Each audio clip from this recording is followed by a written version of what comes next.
Well, hey friends, welcome back to another practice growth strategy. Look what I've got. We are going to do some work on the whiteboard today, and we're going to talk about the thyroid and thyroid hormones. So this is a great, easy way for you to explain to your patients about thyroid, specifically about TSH and why TSH should not be the only marker that we look at. So let's take a look. First of all, we got the pituitary inside the brain right here. So we know that the pituitary releases what hormone to signal to the thyroid? We know that there's this right here is TSH. So TSH is our pituitary hormone, gets released. The TSH tells the thyroid to release its hormones. So the pituitary gives us TSH, the TSH talks to the thyroid then releases two hormones, two primary hormones, T4 and T3. Now, T4 is made of 4 iodine molecules and T3 is made of 3. So the majority of what the thyroid produces, and this is super important, the majority of what the thyroid produces is T4. 95+% is T4.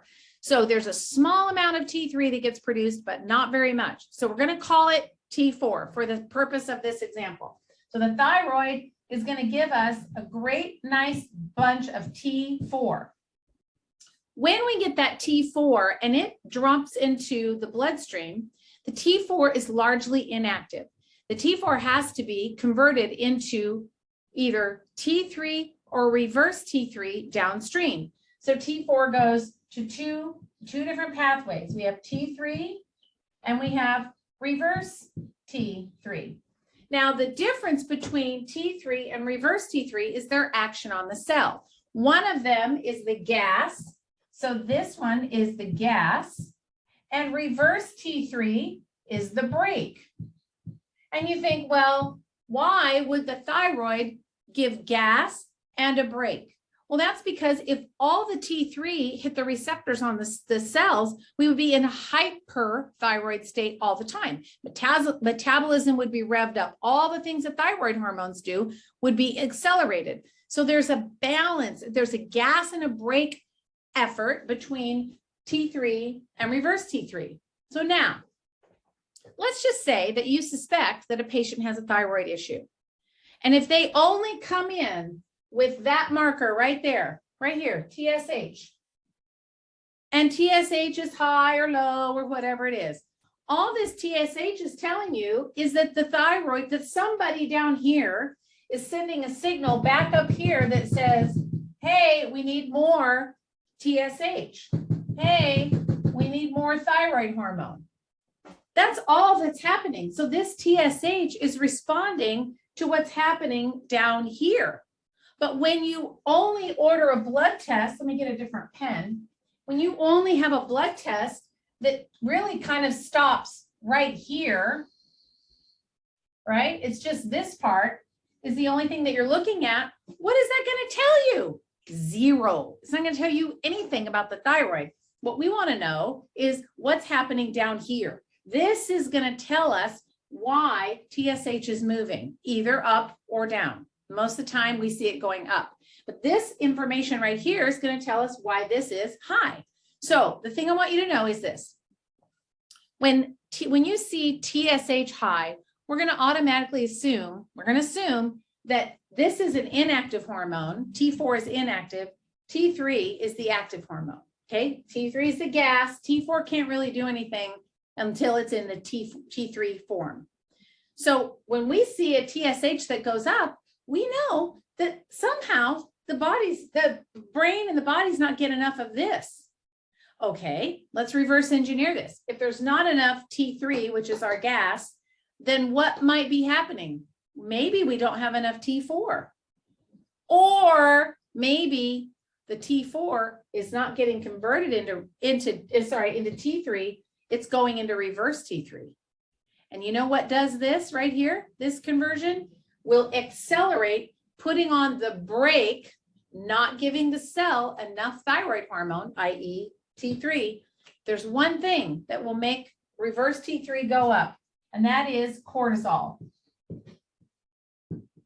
And so when cortisol starts to go up and the patient is super stressed, there's a lot of chronic stress. when cortisol goes up, that accelerates the break because the body's like, whoa, we need to slow down. We got to slow this bus down. We got too much stress. We cannot have her blow a gasket. So we're going to slow this bus down. So it increases reverse T3. That makes T3 low because there's only so much T4 to go around. It's either got to go to reverse T3 or T3. Go 2 places. That's it. It's like you turn right or you turn left. That's all. So if there's too much reverse T3, this is your break. Patient's going to start feeling hypothyroid symptoms. They're going to start feeling slow and sluggish and things are not going to work well. That's just because we got too much stress and not enough of our gas. We got too much braking going on. So again, if we don't know this, what good is this? It's not good at all. It doesn't tell us anything. So the patient needs to know that TSH tells the thyroid to produce T4. We need to look at how much T4 there is. That's why I love looking at total T4, because I want to see how much T4 is the thyroid actually capable of making. What if there's not enough T4? Well, if there's not enough T4, then are we going to have enough T3 or reverse T3? No, pretty simple. So we want to look at T4. Once we know T4, then we can look at T3 and reverse T3 to see if we might have a stress problem or we might have a mineral problem. The other thing I want to tell you as we wrap up is that this right here, this conversion from T4 to T3 requires the ever-present and super important selenium.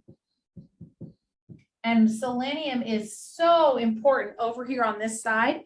The other one, cortisol, the cortisol pathway, that T3 or T4 to reverse T3 does not require selenium. So selenium is only needed to give us T3. So if you don't have enough T4 or you don't have enough selenium, your T3 is going to be low and your TSH is going to go up. It's all about that feedback. It's all about the communication. So just think of it this way. If you only have a TSH and maybe a T4, what really does that tell you? We need to know this information. We need to know what's happening in the conversion of T4 down to T3, because this is the active hormone right here. The T3 is what we need to know. This is what makes a patient feel good, keeps their weight good, keeps their skin good, keeps the bowels moving, makes their mood right. This is what we need. But this means nothing. We have to have all of this information down here in order to have context for TSH.